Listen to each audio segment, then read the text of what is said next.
நட்டி அவருடைய one man show தான் இந்த சீசா. இந்த படத்தை இயக்கியிருக்கார் குணா சுப்பிரமணியம். இதில் நிஷாந்த், பாடினிகுமார் இவங்கெல்லாம் நடிச்சிருக்காங்க. நிழல் ரவியும் ஒரு போலீஸ் ஆஃபீஸராக வராரு. இந்த படத்தினுடைய கதை ஒரு கொலையிலிருந்து ஆரம்பிக்குது. அந்த கொலைக்கு பின்னாடி இருக்கக்கூடிய காரணங்கள் என்னென்ன அப்படிங்கிறத விவரிக்குது இந்த படம். இந்த படத்தினுடைய கதைக்கெல்லாம் கோயம்புத்தூருக்குள்ளார நடக்கு. தொழிலதிபருடைய மகனான நிஷாந்த் அவர் ஒன் சைடாக லவ் பண்ணிட்டு இருக்கிற பாடினிகுமாரை ஃபோர்ஸ் பண்ணி திருமணமும் செய்கிறாரு.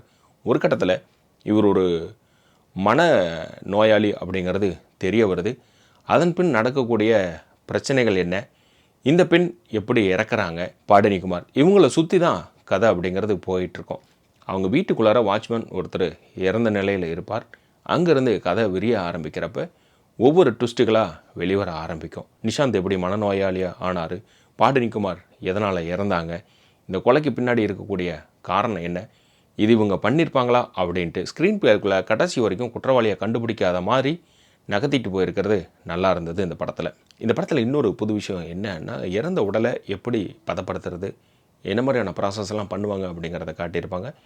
என்ன காரணம் இல்லாமல் காட்டிகிட்ருக்காங்களே அப்படின்னு பார்த்தா இந்த படத்தோட எண்டு இதுக்கான விடை ஒன்று கொடுக்கும்.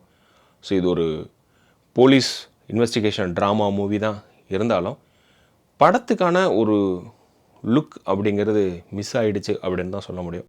ஒரு படமாக பார்க்குறது ஃபீல் இல்லையே அப்படிங்கிற மாதிரி தோணுச்சு இந்த படத்தை பார்க்குறப்ப.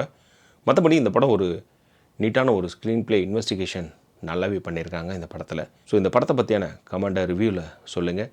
அதே போல் நம்ம சேனலில் மற்ற படங்களை ரிவ்யூ பண்ணியிருக்கோம், அதையும் பார்த்துட்டு சப்ஸ்கிரைப் பண்ணுங்கள். மறக்காமல் மற்றவங்களுக்கும் ஷேர் பண்ணுங்கள்.